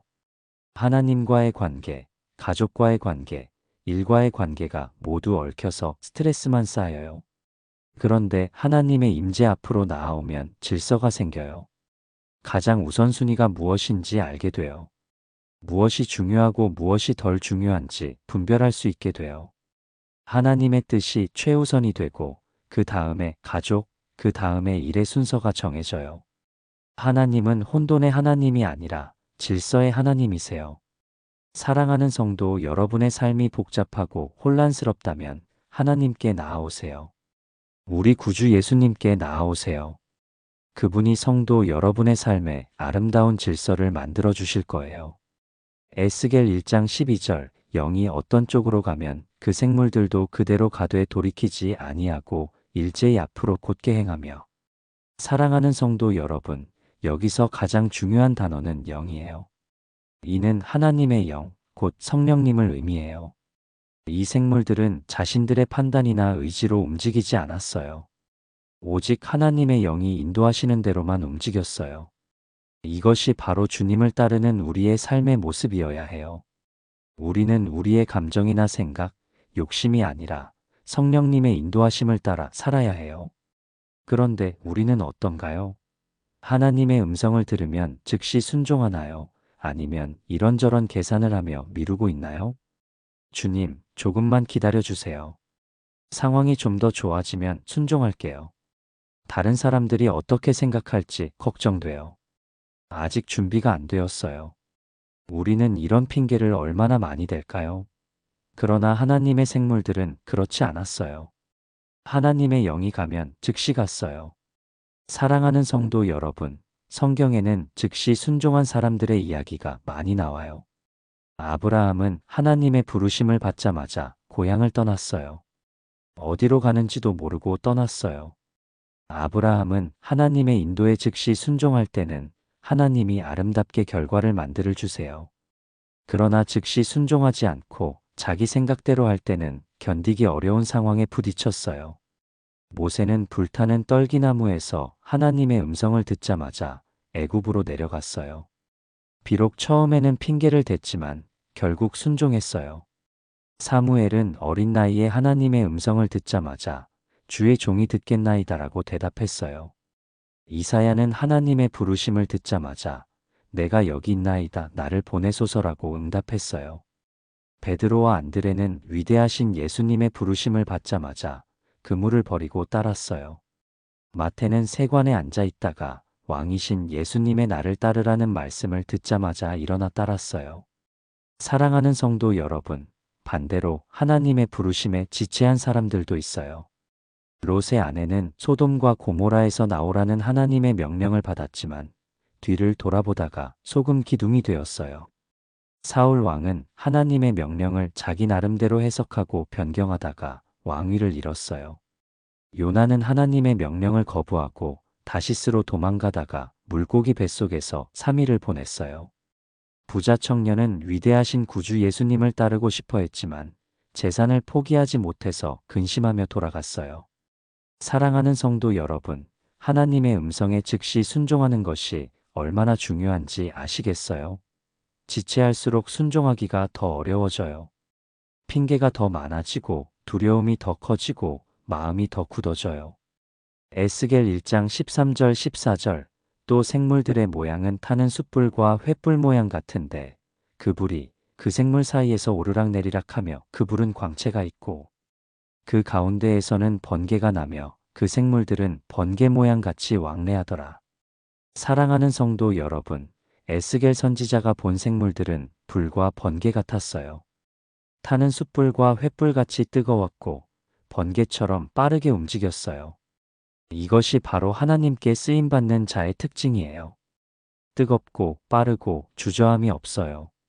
사랑하는 성도 여러분, 뜨거움은 열정을 의미해요. 하나님을 사랑하는 마음, 영혼을 사랑하는 마음, 하나님의 나라를 위해 헌신하는 마음이 불같이 타오르는 거예요. 사랑하는 성도 여러분, 빠름은 신속함을 의미해요. 하나님의 뜻을 깨달으면 지체하지 않고 즉시 행동하는 거예요. 광채는 영향력을 의미해요. 그 성도를 통해 하나님의 영광이 드러나고 주변 사람들에게 선한 영향을 끼치는 거예요. 사랑하는 성도 여러분, 하나님께 쓰임받는 성도는 복된 삶을 살아요. 우리가 식어진 열정, 머뭇거리는 태도, 영향력 없는 삶을 오직 성령의 임재로 변화됩니다. 오직 성령으로 충만하면 다시 뜨거운 열정으로, 신속한 순종으로, 주변에게 영향을 끼치는 깊이 있는 성숙한 예수님의 사람으로 변화돼요. 사랑하는 성도 여러분은 하나님께 쓰임받는 삶을 사셔서 하나님이 주시는 복된 삶을 사시기 축복합니다. 에스겔 1장 7절 그들의 다리는 곧은 다리요 그들의 발바닥은 송아지 발바닥 같고 광낸 구리같이 빛나며. 사랑하는 성도 여러분, 에스겔이 본 생물들의 다리는 곧은 다리였어요. 이는 단순히 외형을 묘사하는 것이 아니라 그들의 성품을 나타내는 거예요. 사랑하는 성도 여러분, 곧은 다리는 정직함을 상징해요. 굽지 않고 비틀리지 않는 거예요. 하나님 앞에서 정직하고 사람 앞에서도 정직한 거예요. 또한 곧은 다리는 흔들리지 않음을 상징해요. 어떤 상황에서도 중심을 잃지 않고 바로 서는 거예요. 우리도 마찬가지예요. 하나님 앞에서 곧은 다리로 서야 해요. 정직하게, 진실하게, 흔들리지 않게 서야 해요. 우리 스스로 하나님 앞에서 정직하게, 진실하게, 굳건하게 서지 못해요. 우리는 전적 하나님의 은혜가 필요해요. 살아계신 하나님이 하시는 것이에요. 오직 성령의 임재로 가능해요. 사랑하는 성도 여러분, 오직 성령의 임재를 갈망하세요. 우리 주 예수님만 바라보세요. 광낸 구리같이 빛나며. 사랑하는 성도 여러분, 구리는 성경에서 심판과 정결함을 상징해요. 성막의 번제단이 구리로 만들어졌고 놋뱀도 구리로 만들어졌어요. 사랑하는 성도 여러분, 광낸 구리는 불순물이 제거된 순수한 구리를 의미해요. 하나님의 거룩한 불로 연단받아 정결해진 상태를 나타내요. 때로는 우리를 하나님의 거룩한 불로 연단시키시기도 해요. 하나님은 우리 안에 있는 죄악과 불순물들이 제거시키셔요. 그럴 때 우리도 광낸 구리처럼 하나님의 영광을 반사할 수 있어요. 하나님은 우리를 하나님의 영광을 나타내게 만들어요. 에스겔 1장 8절 그 사방 날개 밑에는 각각 사람의 손이 있더라. 사랑하는 성도 여러분, 생물들의 손이 날개 아래 있다는 것은 매우 의미심장해요. 그들은 자신의 능력이나 행동을 드러내지 않았어요. 겸손했어요. 사랑하는 성도 여러분, 우리는 하나님 앞에서는 이런 겸손이 필요해요. 거룩하신 하나님 앞에서 우리는 죄덩어리라서 우리의 능력은 없고, 우리의 의도 없고, 우리의 지혜도 없는 오직 하나님께만 영광을 돌리는 거예요. 에스겔 1장 11절, 그 얼굴은 그러하며 그 날개는 드럽혀서 각기 둘씩 서로 연하였고 또 둘은 몸을 가렸으며. 사랑하는 성도 여러분, 날개로 몸을 가렸다는 것은 경배의 표현이에요. 이사야 6장에서 스랍들이 날개로 얼굴과 발을 가린 것과 같은 맥락이에요. 하나님의 거룩 앞에서 피조물은 자신을 감추어야 해요. 자기를 드러내려 하지 않고 오직 하나님만 높이려 해야 해요. 우리가 오직 하나님만 예배해요. 우리는 오직 하나님의 영광만을 위해 먹고 마시고 살아요. 에스겔 1장 9절 앞부분에 날개는 다 서로 연하였으며. 사랑하는 성도 여러분, 에스겔 선지자가 본 생물들의 날개는 서로 연결되어 있었어요. 이는 단순한 물리적 결합이 아니라 영적인 연합을 상징해요. 우리의 예배는 형식적 종교적 예배를 탈피하고 성경적인 성령의 임재 가운데 구주 예수님 안에서 하나님께 살아있는 예배를 드려요. 각 생물은 독립적인 존재였지만 동시에 하나의 유기체처럼 움직였어요. 이것이 바로 우리가 머물고 있는 주님의 교회 공동체의 모습이어야 해요. 우리는 각각 다른 은사를 받고 다른 사명을 가진 개별적인 존재예요. 그러나 동시에 그리스도의 몸으로서 우리는 하나가 되어야 해요. 사도 바울은 고린도전서 12장에서 이를 설명했어요. 몸은 하나인데 많은 지체가 있고 몸의 지체가 많으나 한 몸임과 같이 그리스도도 그러하니라. 사랑하는 성도 여러분, 생물들은 각각 다른 얼굴을 가지고 있었지만 움직일 때는 완벽한 일치를 보였어요. 이것이 바로 하나님이 원하시는 우리의 공동체의 모습이에요. 주님의 교회도 마찬가지예요. 나이도 다르고 배경도 다르고 성격도 다른 우리들이 모여 있어요. 그러나 우리가 하나님의 영으로 하나가 될 때 아름다운 조화로 예수님을 높이는 하나님의 나라를 이루는 예수 공동체가 돼요. 문제는 우리가 각자 다른 방향으로 가려고 할 때 생겨요. 내 생각이 옳다고 고집하고 내 방식대로 하려고 할 때 분열이 생겨요. 그러나 우리 모두가 하나님의 뜻을 구하고 우리가 성령의 인도하심을 따를 때는 자연스럽게 일치를 이룰 수 있어요. 에스겔 1장 9절, 갈 때에는 돌이키지 아니하고 일제히 앞으로 곧게 행하며. 사랑하는 성도 여러분, 생물들은 방향을 바꾸지 않고 일제히 곧게 나아갔어요. 한 방향을 향해 함께 전진했어요. 이것이 바로 우리 하나님이 기뻐하시는 부응하는 우리의 삶의 모습, 주님께 순종하는 교회의 모습이에요.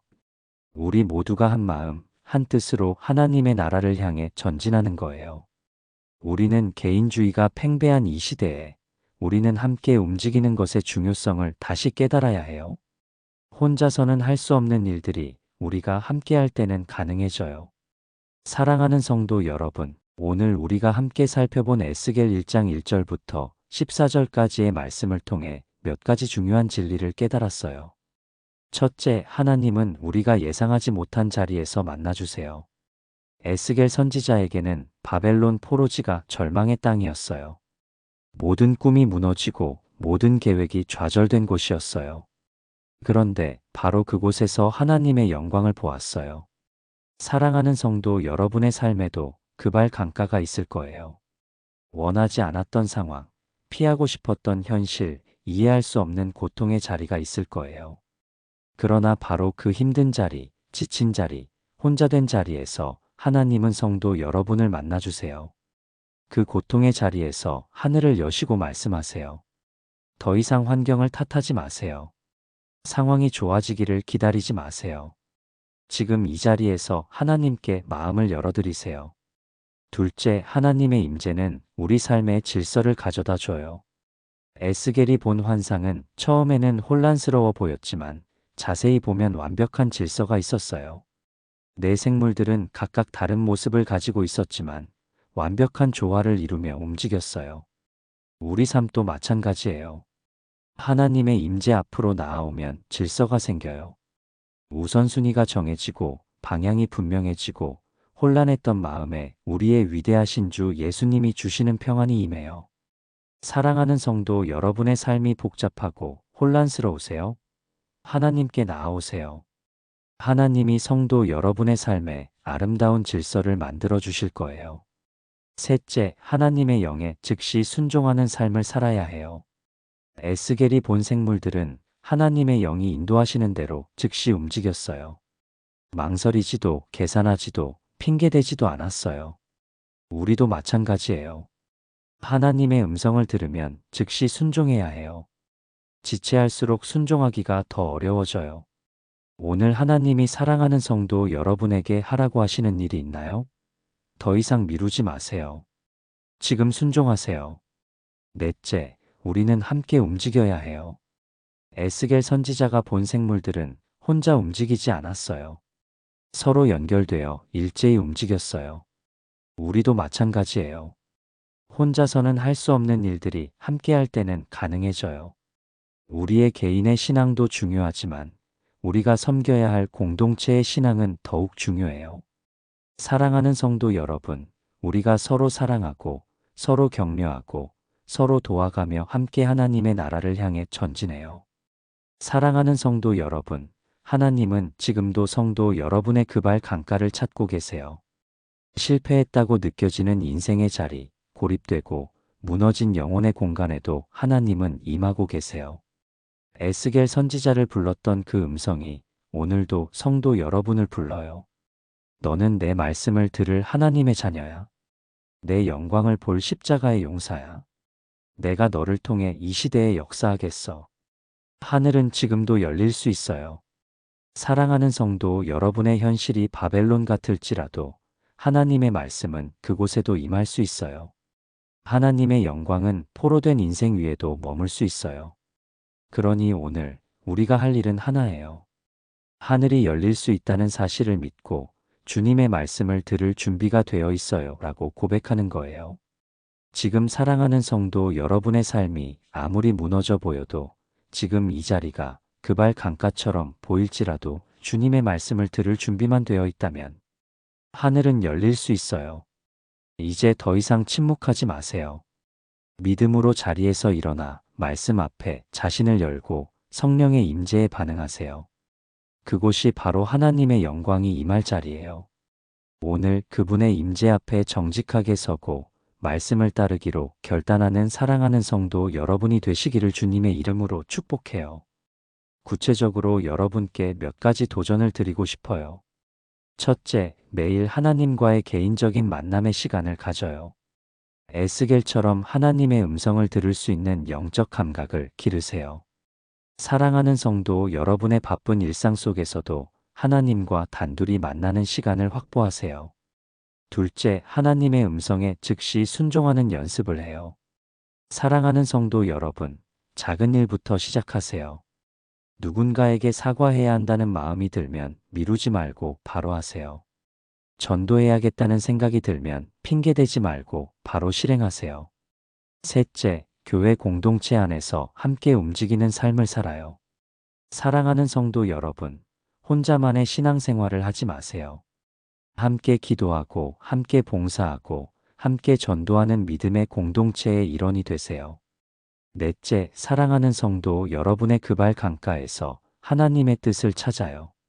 사랑하는 성도 여러분, 지금의 어려운 상황도 하나님의 계획 안에 있다는 것을 믿으세요.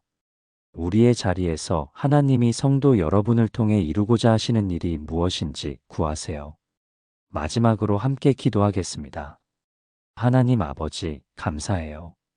에스겔 선지자를 바벨론 포로지에서 부르신 것처럼 오늘도 우리의 현실 한가운데서 부르시는 하나님을 찬양해요.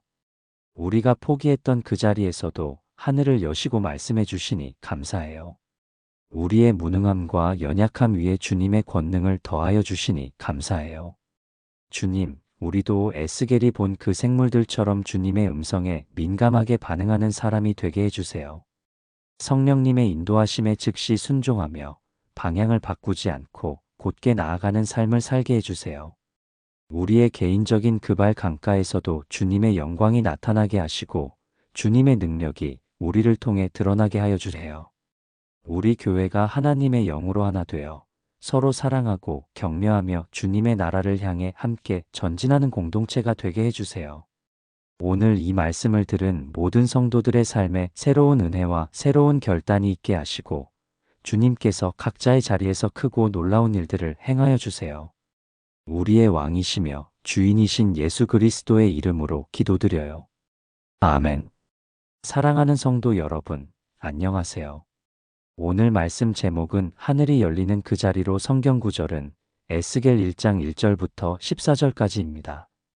오늘의 말씀이 사랑하는 성도 여러분에게 성령의 임재로 우리 구주 예수님 안에서 하나님의 은혜가 풍성하게 임하는 축복의 말씀이 되기를 축원드립니다. 먼저 에스겔 1장 1절부터 3절까지의 말씀을 읽어보겠어요. 30째 해 넷째 달 초닷새에 내가 그발 강가 사로잡힌 자 중에 있을 때에 하늘이 열리며 하나님의 모습이 내게 보이니 여호야긴 왕이 사로잡힌 지 5년 그 달 초닷새라. 갈대아 땅 그발 강가에서 여호와의 말씀이 부시의 아들 제사장 나 에스겔에게 특별히 임하고 여호와의 권능이 내 위에 있으니라. 오늘 우리가 함께 살펴볼 이 말씀은 인류 역사상 가장 극적이고 놀라운 하나님의 계시 장면 중 하나예요. 그런데 사랑하는 성도 여러분, 이 놀라운 하나님의 영광이 나타난 장소가 어디였는지 아세요? 예루살렘 성전이 아니었어요. 거룩한 기도원도 아니었고요. 은혜가 넘치는 부흥 집회장도 아니었어요. 바벨론 포로지 그발 강가였어요. 그곳은 유다 백성들이 강제로 끌려와 눈물로 하루하루를 버텨내던 절망의 땅이었어요. 시편 137편의 그 유명한 노래가 바로 이곳에서 나온 거예요. 바벨론 강가에서 우리가 앉아서 시온을 기억하며 울었도다. 사랑하는 성도 여러분, 에스겔을 좀 더 자세히 살펴보겠어요. 그는 제사장 가문 출신이었어요. 부시의 아들이라고 성경에 기록되어 있는데 이는 그가 정통 제사장 혈통이라는 뜻이에요. 그는 어려서부터 예루살렘 성전에서 하나님을 섬기는 일을 꿈꿨을 거예요. 제사장이 되려면 30세가 되어야 했어요. 본문에서 30째 해라고 한 것은 바로 에스겔이 제사장으로 봉사할 나이가 되었다는 뜻이에요. 그런데 어떻게 된 일일까요? 성전은 무너지고 나라는 멸망했으며 그는 바벨론 땅에 포로로 끌려와 있었어요.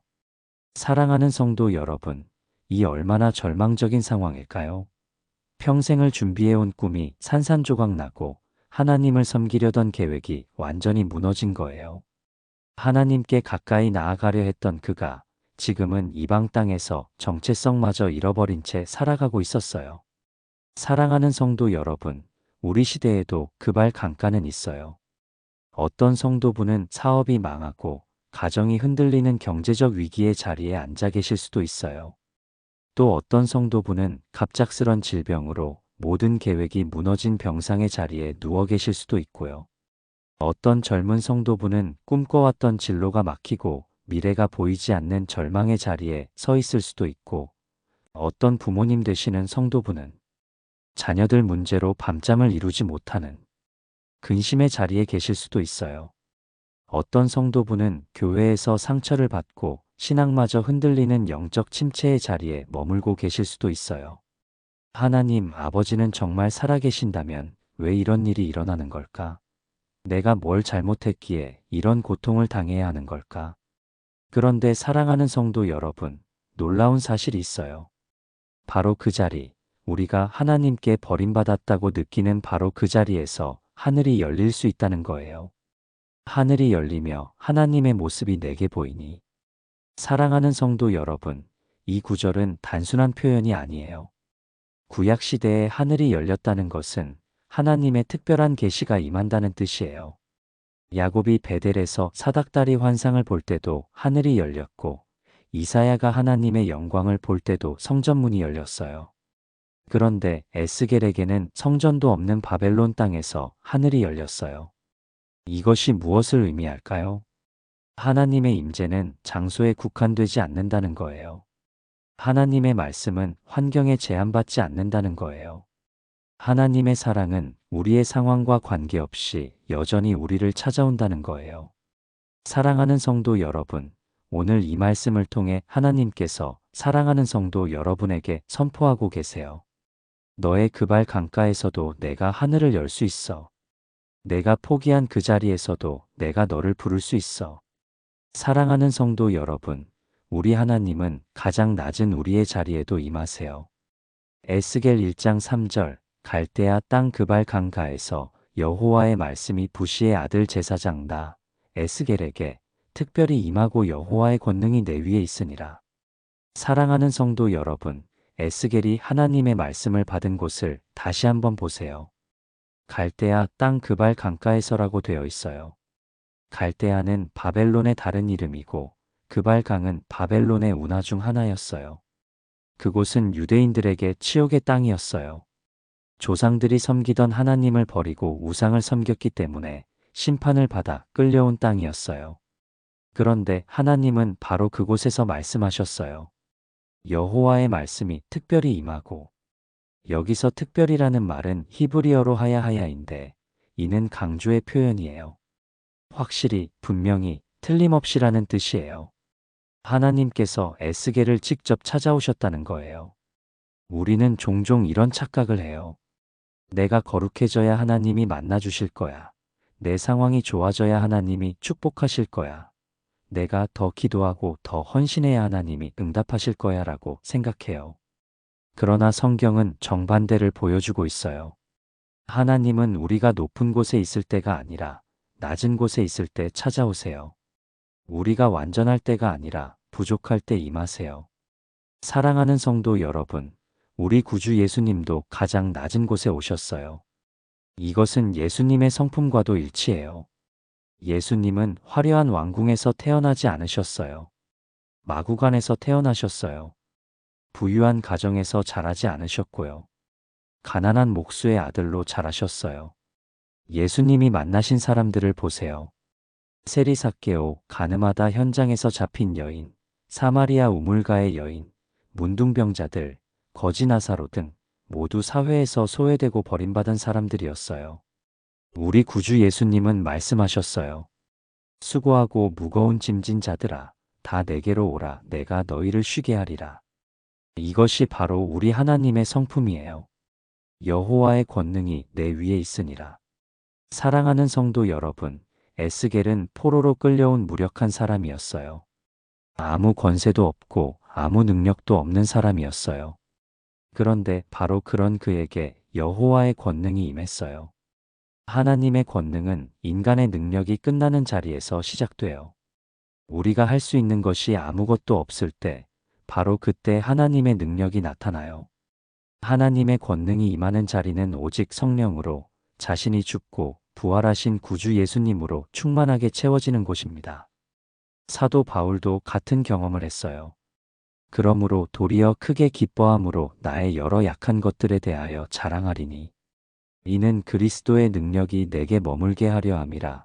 그러므로 내가 그리스도를 위하여 약한 것들과 능욕과 궁핍과 박해와 곤고를 기뻐하노니 이는 내가 약한 그때의 강함이라. 사랑하는 성도 여러분, 지금 여러분이 약하다고 느끼시나요?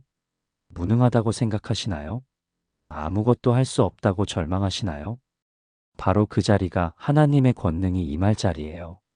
하나님은 여러분의 약함을 통해 하나님의 능력을 드러내고 싶어 하세요. 사랑하는 성도 여러분, 우리 하나님의 임재는 완전한 질서와 조화를 드러내요. 에스겔 1장 4절 5절, 내가 보니 북쪽에서부터 폭풍과 큰 구름이 오는데 그 속에서 불이 번쩍번쩍하여 빛이 그 사방에 비치며 그 불 가운데 단쇠 같은 것이 나타나 보이고 그 속에서 내 생물의 형상이 나타나는데, 사랑하는 성도 여러분, 에스겔이 본 환상은 정말 놀라운 것이었어요. 북쪽에서 폭풍과 큰 구름이 몰려오고 그 속에서 불이 번쩍번쩍했어요. 빛이 사방으로 비치고 불 가운데서 단쇠 같은 것이 나타났어요.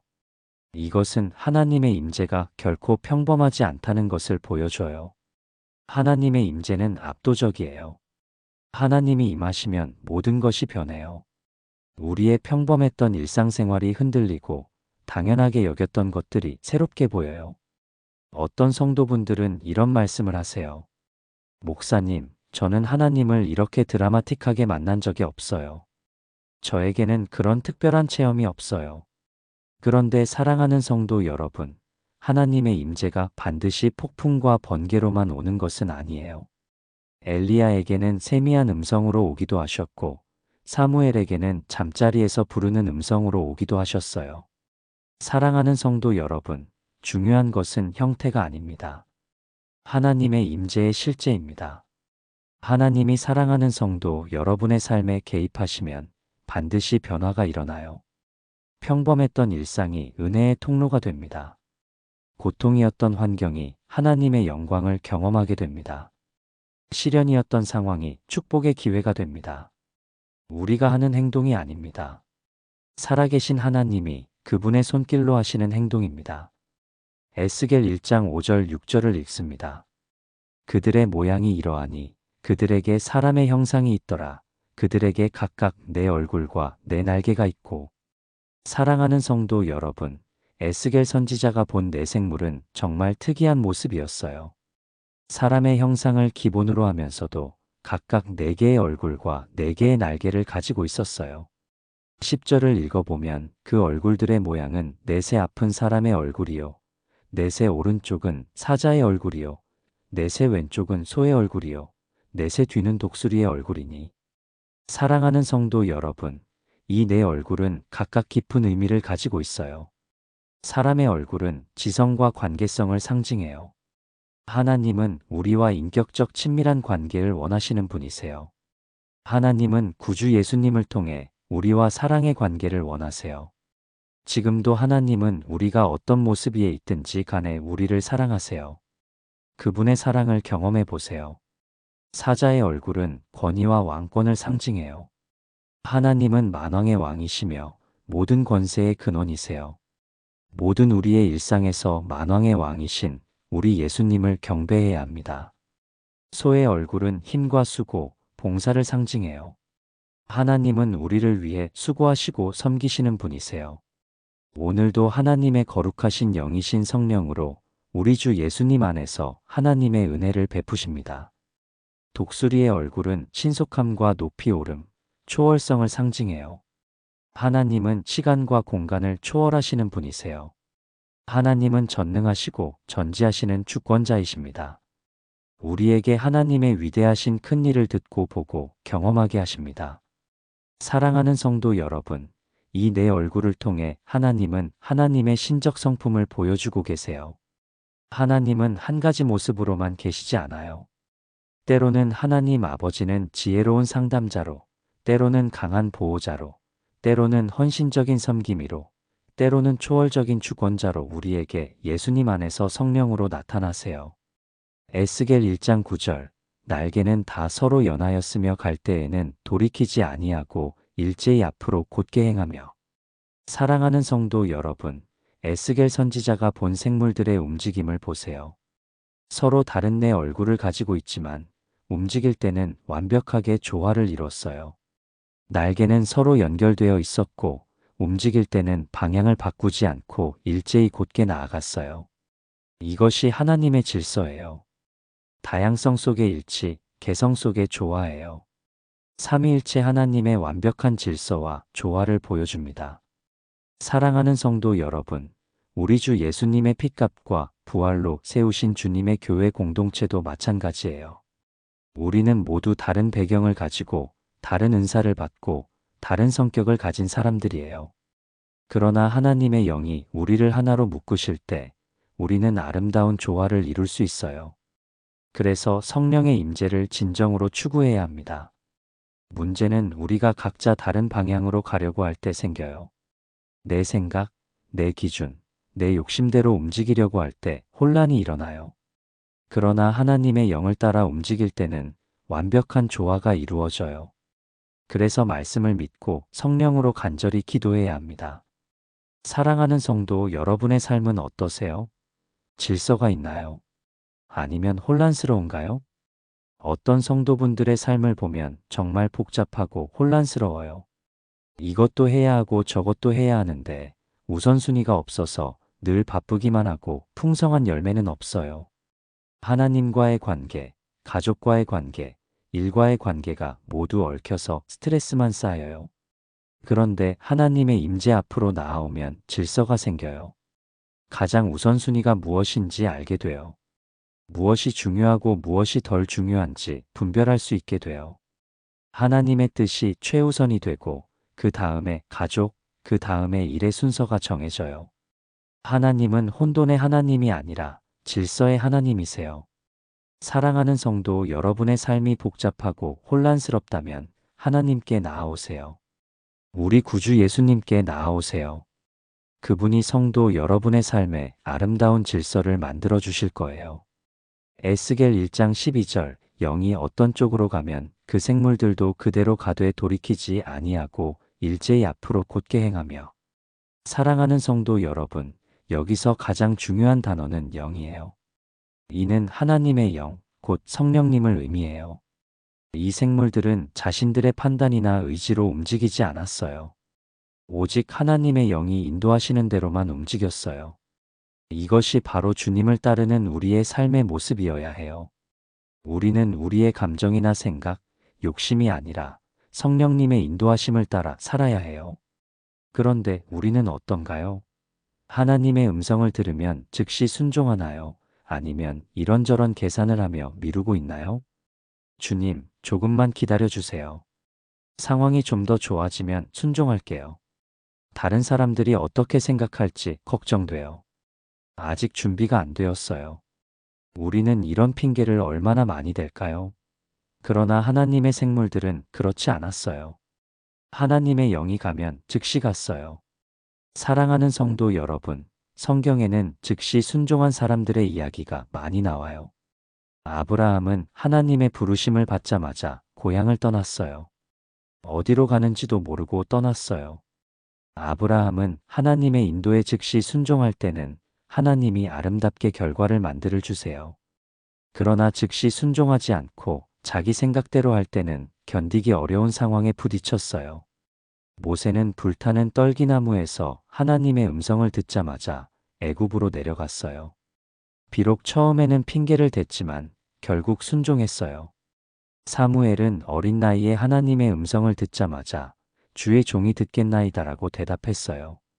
이사야는 하나님의 부르심을 듣자마자 내가 여기 있나이다 나를 보내소서라고 응답했어요. 베드로와 안드레는 위대하신 예수님의 부르심을 받자마자 그물을 버리고 따랐어요. 마태는 세관에 앉아 있다가 왕이신 예수님의 나를 따르라는 말씀을 듣자마자 일어나 따랐어요.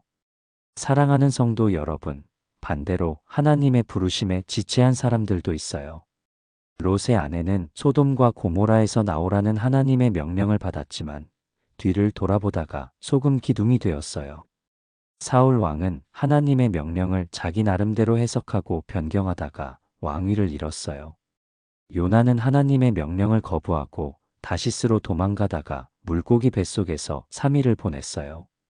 부자 청년은 위대하신 구주 예수님을 따르고 싶어 했지만 재산을 포기하지 못해서 근심하며 돌아갔어요. 사랑하는 성도 여러분, 하나님의 음성에 즉시 순종하는 것이 얼마나 중요한지 아시겠어요? 지체할수록 순종하기가 더 어려워져요. 핑계가 더 많아지고 두려움이 더 커지고 마음이 더 굳어져요. 에스겔 1장 13절 14절 또 생물들의 모양은 타는 숯불과 횃불 모양 같은데 그 불이 그 생물 사이에서 오르락내리락 하며 그 불은 광채가 있고 그 가운데에서는 번개가 나며 그 생물들은 번개 모양 같이 왕래하더라. 사랑하는 성도 여러분, 에스겔 선지자가 본 생물들은 불과 번개 같았어요. 타는 숯불과 횃불같이 뜨거웠고 번개처럼 빠르게 움직였어요. 이것이 바로 하나님께 쓰임받는 자의 특징이에요. 뜨겁고 빠르고 주저함이 없어요. 사랑하는 성도 여러분, 뜨거움은 열정을 의미해요. 하나님을 사랑하는 마음, 영혼을 사랑하는 마음, 하나님의 나라를 위해 헌신하는 마음이 불같이 타오르는 거예요. 사랑하는 성도 여러분, 빠름은 신속함을 의미해요. 하나님의 뜻을 깨달으면 지체하지 않고 즉시 행동하는 거예요. 광채는 영향력을 의미해요. 그 성도를 통해 하나님의 영광이 드러나고 주변 사람들에게 선한 영향을 끼치는 거예요. 사랑하는 성도 여러분, 하나님께 쓰임받는 성도는 복된 삶을 살아요. 우리가 식어진 열정, 머뭇거리는 태도, 영향력 없는 삶을 오직 성령의 임재로 변화됩니다. 오직 성령으로 충만하면 다시 뜨거운 열정으로, 신속한 순종으로, 주변에게 영향을 끼치는 깊이 있는 성숙한 예수님의 사람으로 변화돼요. 사랑하는 성도 여러분은 하나님께 쓰임받는 삶을 사셔서 하나님이 주시는 복된 삶을 사시기 축복합니다. 에스겔 1장 7절 그들의 다리는 곧은 다리요 그들의 발바닥은 송아지 발바닥 같고 광낸 구리같이 빛나며. 사랑하는 성도 여러분, 에스겔이 본 생물들의 다리는 곧은 다리였어요. 이는 단순히 외형을 묘사하는 것이 아니라 그들의 성품을 나타내는 거예요. 사랑하는 성도 여러분, 곧은 다리는 정직함을 상징해요. 굽지 않고 비틀리지 않는 거예요. 하나님 앞에서 정직하고 사람 앞에서도 정직한 거예요. 또한 곧은 다리는 흔들리지 않음을 상징해요. 어떤 상황에서도 중심을 잃지 않고 바로 서는 거예요. 우리도 마찬가지예요. 하나님 앞에서 곧은 다리로 서야 해요. 정직하게, 진실하게, 흔들리지 않게 서야 해요. 우리 스스로 하나님 앞에서 정직하게, 진실하게, 굳건하게 서지 못해요. 우리는 전적 하나님의 은혜가 필요해요. 살아계신 하나님이 하시는 것이에요. 오직 성령의 임재로 가능해요. 사랑하는 성도 여러분, 오직 성령의 임재를 갈망하세요. 우리 주 예수님만 바라보세요. 광낸 구리같이 빛나며. 사랑하는 성도 여러분, 구리는 성경에서 심판과 정결함을 상징해요. 성막의 번제단이 구리로 만들어졌고 놋뱀도 구리로 만들어졌어요. 사랑하는 성도 여러분, 광낸 구리는 불순물이 제거된 순수한 구리를 의미해요. 하나님의 거룩한 불로 연단받아 정결해진 상태를 나타내요. 때로는 우리를 하나님의 거룩한 불로 연단시키시기도 해요. 하나님은 우리 안에 있는 죄악과 불순물들이 제거시키셔요. 그럴 때 우리도 광낸 구리처럼 하나님의 영광을 반사할 수 있어요. 하나님은 우리를 하나님의 영광을 나타내게 만들어요. 에스겔 1장 8절 그 사방 날개 밑에는 각각 사람의 손이 있더라. 사랑하는 성도 여러분, 생물들의 손이 날개 아래 있다는 것은 매우 의미심장해요. 그들은 자신의 능력이나 행동을 드러내지 않았어요. 겸손했어요. 사랑하는 성도 여러분, 우리는 하나님 앞에서는 이런 겸손이 필요해요. 거룩하신 하나님 앞에서 우리는 죄덩어리라서 우리의 능력은 없고 우리의 의도 없고 우리의 지혜도 없는 오직 하나님께만 영광을 돌리는 거예요. 에스겔 1장 11절 그 얼굴은 그러하며 그 날개는 드럽혀서 각기 둘씩 서로 연하였고 또 둘은 몸을 가렸으며. 사랑하는 성도 여러분, 날개로 몸을 가렸다는 것은 경배의 표현이에요. 이사야 6장에서 스랍들이 날개로 얼굴과 발을 가린 것과 같은 맥락이에요. 하나님의 거룩 앞에서 피조물은 자신을 감추어야 해요. 자기를 드러내려 하지 않고 오직 하나님만 높이려 해야 해요. 우리가 오직 하나님만 예배해요. 우리는 오직 하나님의 영광만을 위해 먹고 마시고 살아요. 에스겔 1장 9절 앞부분에 날개는 다 서로 연하였으며. 사랑하는 성도 여러분, 에스겔 선지자가 본 생물들의 날개는 서로 연결되어 있었어요. 이는 단순한 물리적 결합이 아니라 영적인 연합을 상징해요. 우리의 예배는 형식적 종교적 예배를 탈피하고 성경적인 성령의 임재 가운데 구주 예수님 안에서 하나님께 살아있는 예배를 드려요. 각 생물은 독립적인 존재였지만 동시에 하나의 유기체처럼 움직였어요. 이것이 바로 우리가 머물고 있는 주님의 교회 공동체의 모습이어야 해요. 우리는 각각 다른 은사를 받고 다른 사명을 가진 개별적인 존재예요. 그러나 동시에 그리스도의 몸으로서 우리는 하나가 되어야 해요. 사도 바울은 고린도전서 12장에서 이를 설명했어요. 몸은 하나인데 많은 지체가 있고 몸의 지체가 많으나 한 몸임과 같이 그리스도도 그러하니라. 사랑하는 성도 여러분, 생물들은 각각 다른 얼굴을 가지고 있었지만 움직일 때는 완벽한 일치를 보였어요. 이것이 바로 하나님이 원하시는 우리의 공동체의 모습이에요. 주님의 교회도 마찬가지예요. 나이도 다르고 배경도 다르고 성격도 다른 우리들이 모여 있어요. 그러나 우리가 하나님의 영으로 하나가 될 때 아름다운 조화로 예수님을 높이는 하나님의 나라를 이루는 예수 공동체가 돼요. 문제는 우리가 각자 다른 방향으로 가려고 할 때 생겨요. 내 생각이 옳다고 고집하고 내 방식대로 하려고 할 때 분열이 생겨요. 그러나 우리 모두가 하나님의 뜻을 구하고 우리가 성령의 인도하심을 따를 때는 자연스럽게 일치를 이룰 수 있어요. 에스겔 1장 9절 갈 때에는 돌이키지 아니하고 일제히 앞으로 곧게 행하며. 사랑하는 성도 여러분, 생물들은 방향을 바꾸지 않고 일제히 곧게 나아갔어요. 한 방향을 향해 함께 전진했어요. 이것이 바로 우리 하나님이 기뻐하시는 부응하는 우리의 삶의 모습, 주님께 순종하는 교회의 모습이에요. 우리 모두가 한 마음, 한 뜻으로 하나님의 나라를 향해 전진하는 거예요. 우리는 개인주의가 팽배한 이 시대에 우리는 함께 움직이는 것의 중요성을 다시 깨달아야 해요. 혼자서는 할 수 없는 일들이 우리가 함께 할 때는 가능해져요. 사랑하는 성도 여러분, 오늘 우리가 함께 살펴본 에스겔 1장 1절부터 14절까지의 말씀을 통해 몇 가지 중요한 진리를 깨달았어요. 첫째, 하나님은 우리가 예상하지 못한 자리에서 만나주세요. 에스겔 선지자에게는 바벨론 포로지가 절망의 땅이었어요. 모든 꿈이 무너지고 모든 계획이 좌절된 곳이었어요. 그런데 바로 그곳에서 하나님의 영광을 보았어요. 사랑하는 성도 여러분의 삶에도 그발 강가가 있을 거예요. 원하지 않았던 상황, 피하고 싶었던 현실, 이해할 수 없는 고통의 자리가 있을 거예요. 그러나 바로 그 힘든 자리, 지친 자리, 혼자 된 자리에서 하나님은 성도 여러분을 만나주세요. 그 고통의 자리에서 하늘을 여시고 말씀하세요. 더 이상 환경을 탓하지 마세요. 상황이 좋아지기를 기다리지 마세요. 지금 이 자리에서 하나님께 마음을 열어드리세요. 둘째, 하나님의 임재는 우리 삶의 질서를 가져다 줘요.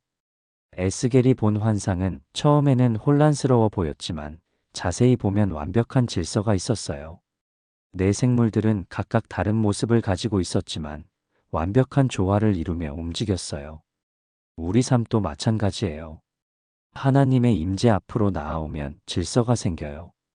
우선순위가 정해지고 방향이 분명해지고 혼란했던 마음에 우리의 위대하신 주 예수님이 주시는 평안이 임해요. 사랑하는 성도 여러분의 삶이 복잡하고 혼란스러우세요? 하나님께 나아오세요. 하나님이 성도 여러분의 삶에 아름다운 질서를 만들어 주실 거예요. 셋째, 하나님의 영에 즉시 순종하는 삶을 살아야 해요. 에스겔이 본 생물들은 하나님의 영이 인도하시는 대로 즉시 움직였어요. 망설이지도 계산하지도 핑계대지도 않았어요. 우리도 마찬가지예요. 하나님의 음성을 들으면 즉시 순종해야 해요. 지체할수록 순종하기가 더 어려워져요. 오늘 하나님이 사랑하는 성도 여러분에게 하라고 하시는 일이 있나요? 더 이상 미루지 마세요. 지금 순종하세요. 넷째, 우리는 함께 움직여야 해요. 에스겔 선지자가 본 생물들은 혼자 움직이지 않았어요. 서로 연결되어 일제히 움직였어요. 우리도 마찬가지예요. 혼자서는 할 수 없는 일들이 함께 할 때는 가능해져요. 우리의 개인의 신앙도 중요하지만 우리가 섬겨야 할 공동체의 신앙은 더욱 중요해요. 사랑하는 성도 여러분, 우리가 서로 사랑하고 서로 격려하고 서로 도와가며 함께 하나님의 나라를 향해 전진해요. 사랑하는 성도 여러분, 하나님은 지금도 성도 여러분의 그발 강가를 찾고 계세요. 실패했다고 느껴지는 인생의 자리, 고립되고 무너진 영혼의 공간에도 하나님은 임하고 계세요. 에스겔 선지자를 불렀던 그 음성이 오늘도 성도 여러분을 불러요. 너는 내 말씀을 들을 하나님의 자녀야. 내 영광을 볼 십자가의 용사야. 내가 너를 통해 이 시대에 역사하겠어. 하늘은 지금도 열릴 수 있어요. 사랑하는 성도 여러분의 현실이 바벨론 같을지라도 하나님의 말씀은 그곳에도 임할 수 있어요. 하나님의 영광은 포로된 인생 위에도 머물 수 있어요. 그러니 오늘 우리가 할 일은 하나예요. 하늘이 열릴 수 있다는 사실을 믿고 주님의 말씀을 들을 준비가 되어 있어요 라고 고백하는 거예요. 지금 사랑하는 성도 여러분의 삶이 아무리 무너져 보여도 지금 이 자리가 그발 강가처럼 보일지라도 주님의 말씀을 들을 준비만 되어 있다면 하늘은 열릴 수 있어요. 이제 더 이상 침묵하지 마세요. 믿음으로 자리에서 일어나 말씀 앞에 자신을 열고 성령의 임재에 반응하세요. 그곳이 바로 하나님의 영광이 임할 자리예요. 오늘 그분의 임재 앞에 정직하게 서고 말씀을 따르기로 결단하는 사랑하는 성도 여러분이 되시기를 주님의 이름으로 축복해요. 구체적으로 여러분께 몇 가지 도전을 드리고 싶어요. 첫째, 매일 하나님과의 개인적인 만남의 시간을 가져요. 에스겔처럼 하나님의 음성을 들을 수 있는 영적 감각을 기르세요. 사랑하는 성도 여러분의 바쁜 일상 속에서도 하나님과 단둘이 만나는 시간을 확보하세요. 둘째, 하나님의 음성에 즉시 순종하는 연습을 해요. 사랑하는 성도 여러분, 작은 일부터 시작하세요. 누군가에게 사과해야 한다는 마음이 들면 미루지 말고 바로 하세요. 전도해야겠다는 생각이 들면 핑계대지 말고 바로 실행하세요. 셋째, 교회 공동체 안에서 함께 움직이는 삶을 살아요. 사랑하는 성도 여러분, 혼자만의 신앙생활을 하지 마세요. 함께 기도하고, 함께 봉사하고, 함께 전도하는 믿음의 공동체의 일원이 되세요. 넷째, 사랑하는 성도 여러분의 그발 강가에서 하나님의 뜻을 찾아요. 사랑하는 성도 여러분, 지금의 어려운 상황도 하나님의 계획 안에 있다는 것을 믿으세요. 우리의 자리에서 하나님이 성도 여러분을 통해 이루고자 하시는 일이 무엇인지 구하세요. 마지막으로 함께 기도하겠습니다. 하나님 아버지, 감사해요. 에스겔 선지자를 바벨론 포로지에서 부르신 것처럼 오늘도 우리의 현실 한가운데서 부르시는 하나님을 찬양해요. 우리가 포기했던 그 자리에서도 하늘을 여시고 말씀해 주시니 감사해요. 우리의 무능함과 연약함 위에 주님의 권능을 더하여 주시니 감사해요. 주님, 우리도 에스겔이 본 그 생물들처럼 주님의 음성에 민감하게 반응하는 사람이 되게 해주세요. 성령님의 인도하심에 즉시 순종하며 방향을 바꾸지 않고 곧게 나아가는 삶을 살게 해주세요. 우리의 개인적인 그발 강가에서도 주님의 영광이 나타나게 하시고 주님의 능력이 우리를 통해 드러나게 하여 주세요. 우리 교회가 하나님의 영으로 하나 되어 서로 사랑하고 격려하며 주님의 나라를 향해 함께 전진하는 공동체가 되게 해주세요. 오늘 이 말씀을 들은 모든 성도들의 삶에 새로운 은혜와 새로운 결단이 있게 하시고 주님께서 각자의 자리에서 크고 놀라운 일들을 행하여 주세요. 우리의 왕이시며 주인이신 예수 그리스도의 이름으로 기도드려요. 아멘.